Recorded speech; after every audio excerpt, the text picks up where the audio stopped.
Hi there, and welcome to my Beginner's Tips and Tricks Guide for Lobotomy Corporation. I'm Icon, and this is one of my favorite games.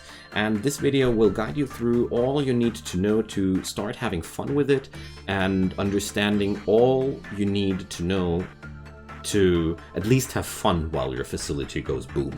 So, summarized, this game is all about harvesting energy out of monsters without dying, or aggravating them, or setting the world on fire, and such things. So, when you begin, your game screen will look like this. You're gonna have more quests at the beginning than I do here. These missions are giving you permanent bonuses which you get to keep between your resets. And one thing which I want to say up front, you're gonna reset this game most likely several times. You get to keep the knowledge from the monsters and the items from the monsters, but apart from that you reset from day one again. What I really do like about this game is you could go for a victory in one go from the first try. If you have a very masochistic nature, it would be possible, but yeah. Let's get started. So what we see here is the control team. The longer you play, you'll receive more and more teams, and at the end of the game I think we're about 10 departments or such, with each 5 people and up to 4 slots for monsters and items. The first 3 slots will be always filled with monsters, and the 4th slot in the beginning of the game will always be an item. So what we see here is the personnel we need. You see here also a few informations about your department here, which are quite good to know. The research projects here are basically the quests. You're going to receive more of that. You're going to see more of that during your first playthrough. I don't want to spoiler that. Basically, these are all just mini quests which give you permanent bonuses. So, personnel, you get one person, you get one worker for free, and you can hire more people for so-called lob points. I guess lob stands for lobotomy, and when you hire here, you get that person here. It would cost you extra to customize the appearance, but most importantly, these are your 4 main stats for your people. You can increase them while hiring, when you're hiring them for an increase of hiring costs, but to begin with, we're just gonna hire agents which are just normal.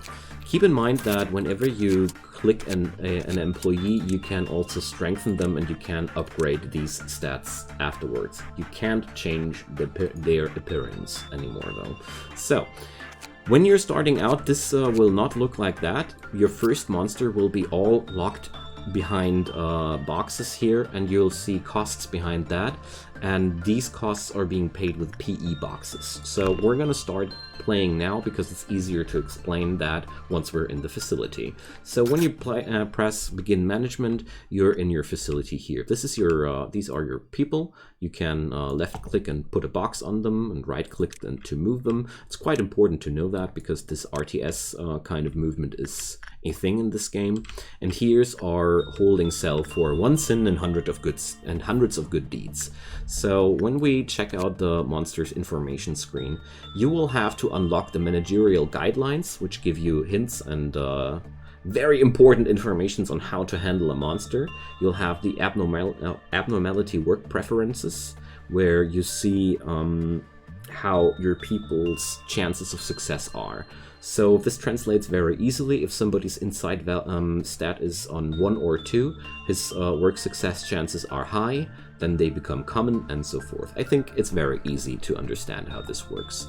There's always a story record behind those abnormalities. You will unlock this whole text bit by unlocking these boxes. So most of the time you only get just like a scrap of this.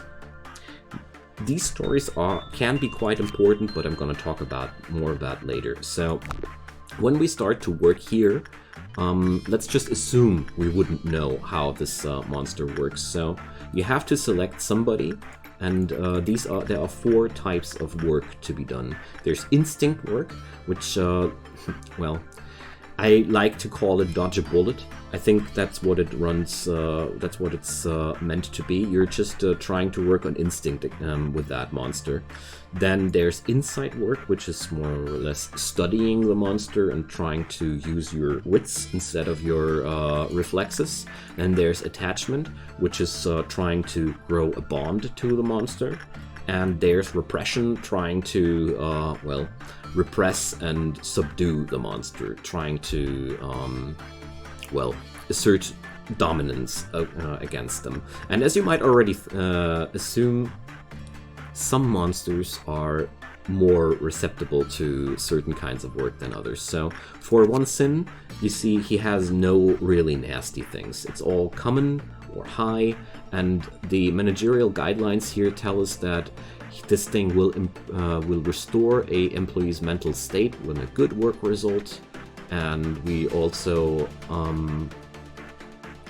here, after the maximum number of PE boxes here was produced with one sin, it restored the mental health of every employee in the department. So once this here is maxed out, it's gonna heal the sanity of our people here in the facility. One sin is your starter monster. Everybody will know that who's playing this game so far. So we're just gonna send a first person here now there. And now he's entering the box. And gonna work with this. So while they're working here, you see these are successes and mistakes. So we had 3 mistakes already, and now things are growing. This is all just fluff. Really important is just this. So whenever you score a miss, a red box, your person will suffer damage. You see here, work damage. Whenever a red box is rolled, your guy will suffer 1 to 2 white damage.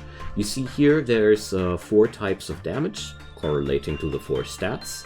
Red damage, white damage, purple damage, pale damage it's called here. So what we're gonna do here as the target of the game is try to reach the energy quota every day. So you see here we scored 6 points of energy, and now we're just gonna go through this again and again until we got the amount of energy. One thing is worth noting though. If you send somebody in here working on the inside work, his prudence skill will rise slowly. Every work your personnel will do will increase their stats. So therefore, your monsters are also your training facilities, basically. Because, for example, prudence is your sanity. And, well, it's good to have a high sanity on your people. So that was our first workday completed. We click here, then you receive a rating.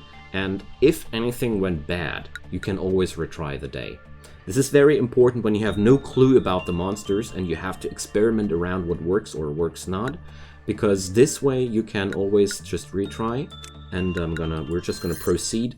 And now we're gonna talk a little bit about how to get those informations out of those monsters if you have no clue what to do. So you always get to choose from 3 different monsters, and if you're new with your account, you won't be receiving any informations about those whatsoever.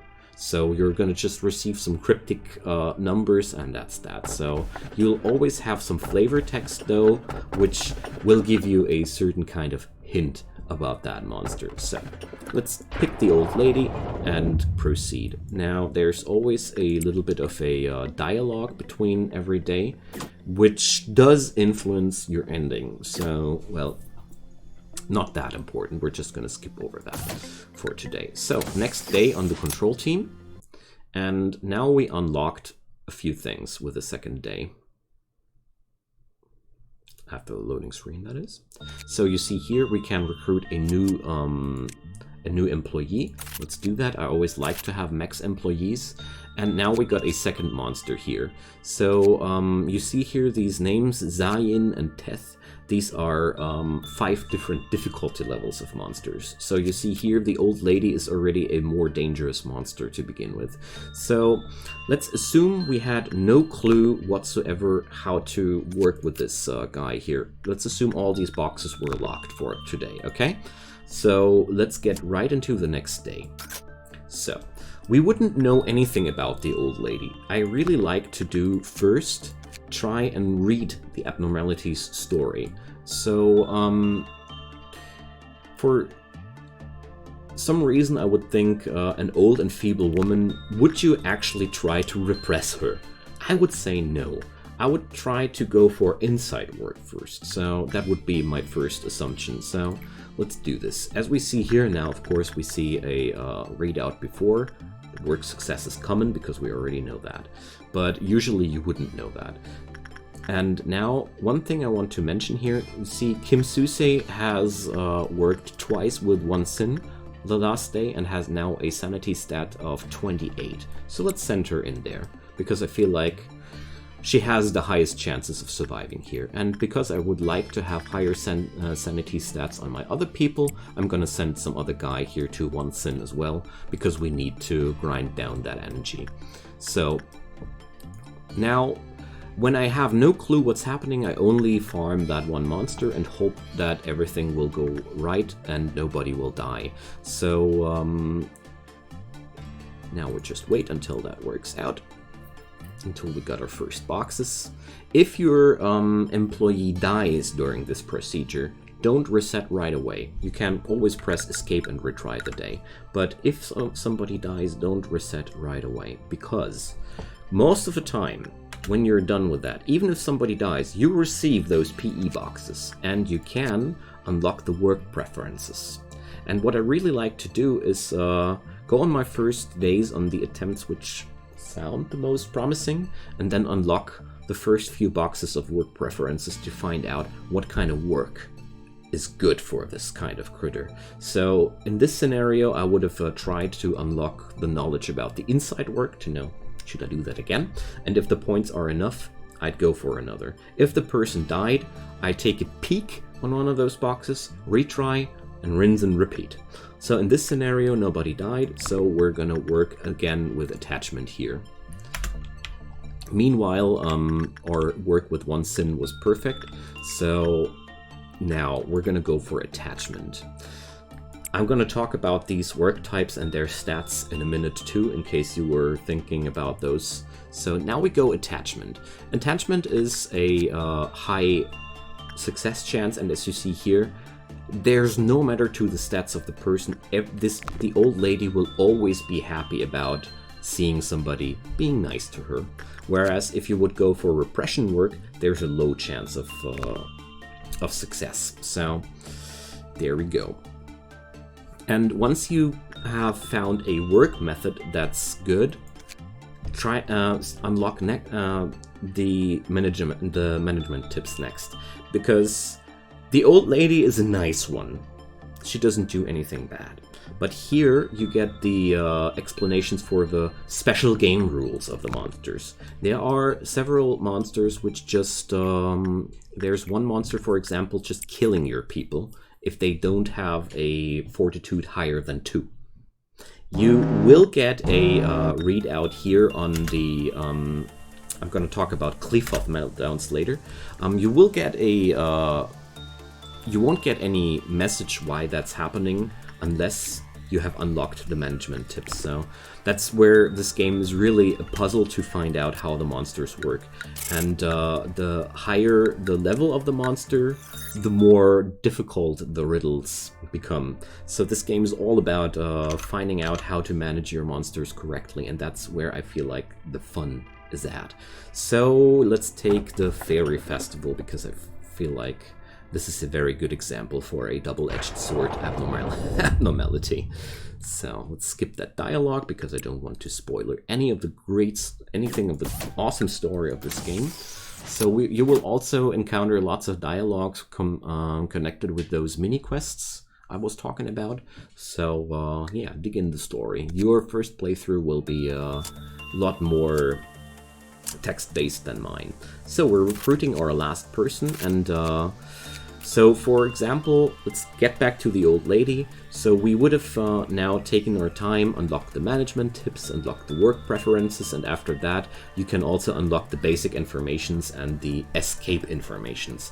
Once you got all that, you unlock EGO weapons and EGO suits. These are items you receive for your guys which you can equip from those monsters, and as you see here, I already got a lot of those. We got 5 of 5 of those, and basically every monster spawns a certain type of equipment. Also, every kind of monster has a certain chance of giving the worker working at the booth a certain permanent bonus. Like here, you receive a wing beat with a 5% probability, increasing your success rates and work speeds. Most monsters got something like that. They are more or less probable, and it's really worth checking these out to farm your people with these items. So, EGOs, EGO items, and EGO weapons, and well, ego. Let's call them ego for the sake of the easiness. So, this is your equipment slot for your people. Every single of your employees can wear equipment. So, I have unlocked quite a lot already, and you see here you can sort them according to their rarity. I don't have any olive gear yet, as you see in this run. So the higher the gear, the higher the requisites are. So you see here you would need a fortitude of level 3, a justice of level 3, and a global level of 4 to even wield those items. Every single of these weapons you see here, what kind of damage they do, how fast they attack, how high the range is. And always check out the details, because a lot of weapons have special traits. So we're just gonna equip our guys here now with just some weapons here. The weapon from One Sin is pretty okay. The starter armor too. And really important to know is you keep those items between runs. All these items I have acquired from monsters from my previous runs. Whenever an employee dies, though, with these items equipped, and you don't reset the day, you lose these items, and you have to gain them back from the monsters involved. So that's really the most to know about that. Apart from these items have all different stats and of course ranges and stories. The EGO suits have different damage resistances. I leave that to you how to work with that. So we're gonna begin our management now and get to the Fairy Festival. So the Fairy Festival is the first monster I want to talk about with important management tips. So when the work result was good, small fairies appeared around the employee. That's cool. The small fairies heal the employee. That's also cool. If an employee under the fairy's care is assigned to a different containment unit, they will immediately die and be consumed by the fairies. That's not so fun. So, long story short, this last tip here tells you that whoever is working with the Fairy Festival for a day shouldn't be working anywhere else for that day, or he'll just die. Employee death is a pretty common thing which will happen to you a lot during this game, so don't take it too seriously. But one thing's for sure, the Fairy Festival is also providing a heal over time for the person and providing a really good source for instinct training, because you can do that all the 5 times. So, now let's talk about Qliphoth counters and that stuff, and then we're almost done with our little tutorial here. So whenever you start work on a entity, there's a counter increasing here. So that was our first counter. Let's send Tatiana to the old lady. Do some attachment work. So let's watch that bar. Once she enters this room, there's gonna be one more thing of those. So once this bar is full, one of my containment units will be affected by Qliphoth meltdown. Qliphoth counters, well, that's such a cryptic thing, are basically just this. When they run to 0, usually something bad happens. Either the abnormality will break out or spawn some other nasty stuff. There's lots and lots of different things that could happen when the Qliphoth counter goes to 0. So in this scenario, once we fill that bar, we're gonna be experiencing something which is called a Qliphoth meltdown on one containment unit. Later in the game, you'll have events where you have like 4 Qliphoth meltdown events on 4 different containment booths, which will be probably containing monsters which you don't want to caress too often. That's the thing, how they are meant to work as a challenge here. So the old lady has an interesting interaction with the Qliphoth counter to show you what's happening here. So whenever a other abnormality has been worked with, her Qliphoth counter will lower. So she's lonely. And once the counter reached 0, black shapes formed inside the containment unit, and these are called solitude. So here, when the solitude piled up, it stuck to Mary. Whenever a name is called here, you can always replace that with an employee. So an employee had to deal with continuous white damage until the solitude eventually fell off. So that means whenever we work with a different entity, the old lady will be sad about that. And whenever we have to work with her, once the Qliphoth counter is 0, somebody will suffer from massive white damage for a time. And there you have already a problematic behind the Qliphoth counter, because behind the Qliphoth meltdown. Imagine you had provoked this and have to work with her there. So that's what's happening here. In this scenario, we have now the Qliphoth meltdown on 1sin. 1sin is absolutely immune against Qliphoth meltdowns, and therefore it doesn't even have a counter, so you could just ignore that event. It wouldn't make any difference, but you can remove these events by sending somebody in there, and then you just have to wait. And then that's that. Qliphoth meltdown averted. It's not more than that. So now we're just gonna keep training here. And so now you already know the utmost basics about this game. There's always gonna be attacks at some point on the facility. We're gonna go over that topic in a minute too. And we're also gonna talk about items next. So now we're on our last day. Or no, we're on the next day, but probably the last day for this tutorial. So here we receive items. Oh yeah, there's an unexplored for me. Wonderful. So now there I can at least show you how items look like you haven't discovered yet. But so we're expanding the team here now, and now we won't be receiving any new personnel choices because the facility is already full, and therefore we get to work with what we have. I really like to stock up on lob points later because when you encounter new monstrosities you don't know yet, it's really cool if you have a huge stockpile of stat points you can just toss on your people to try out, maybe I need more instinct, maybe I need this more, or you discover that this monster can only be worked with by a person who has a stat of 5 on something like that. Very valuable to have your stat points available. So this is how an item looks like. You see, nothing's known here.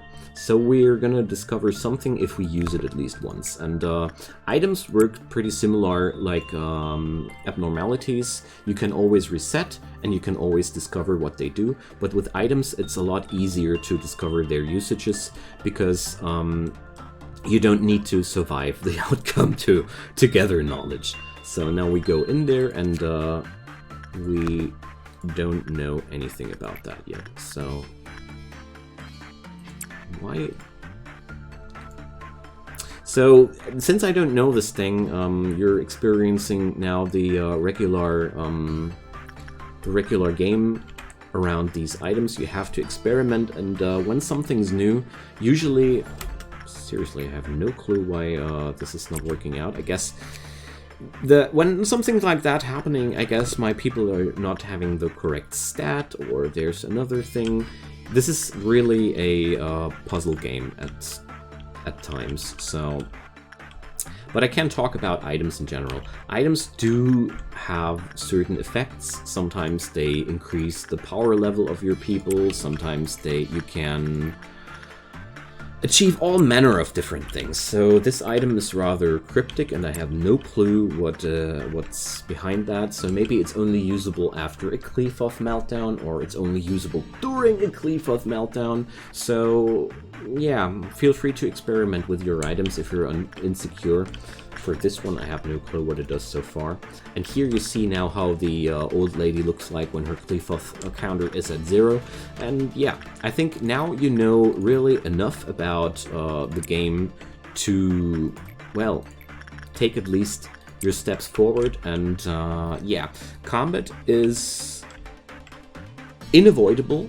At some stage of the game, you will receive combat events spawning in your facility instead of Qliphoth meltdown events. And when that's happening, you just send your people after that and fight it. If you're well enough equipped, everything will be fine. If not, reset, gain better equip, train your people better, and repeat. So it's really a lot of fun once you get a hang of it. And a few things to lead you out of this video.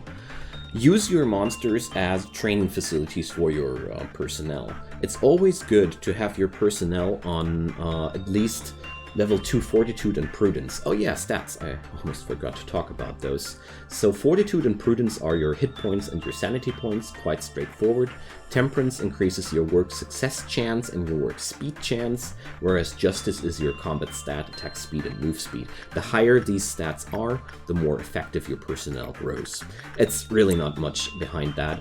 So long story short, you really want to train your personnel as much as you can on those monsters, but always keep in mind there are certain monsters where you only, well, where you only have high chances of success on a lower level. There's even monsters which require a stat of 1 to be worked with. So don't spend your money on all your units. Rather train a few super soldiers which are effective on certain containment units. I really like to have specialists which are specialized on the more demanding monsters, because Zayin and Teth monsters are really, well, they're okay to deal with. The real fun starts when there are monsters which basically always punch you when you work with them, or there's always a chance that they will do something terrible to you. So, but for a beginner's guide, you've already seen enough of Lobotomy Corporation. I hope that was somehow helpful to you if you were struggling with what all these numbers mean and what the heck a Qliphoth counter is, and all these things should be now less confusing to you. If that was helpful, leave a comment down below. If there are questions, of course, ask away. And if you think there's something I should have definitely included in a beginner's guide, as you know, there's the comments down below. Leave a like, leave a subscribe if you want to support the series and my channel. I'd be delighted if you did, but I sure don't mind too much if you don't. I just hope you're having a great time, and we're going to see each other soon. Until then, goodbye.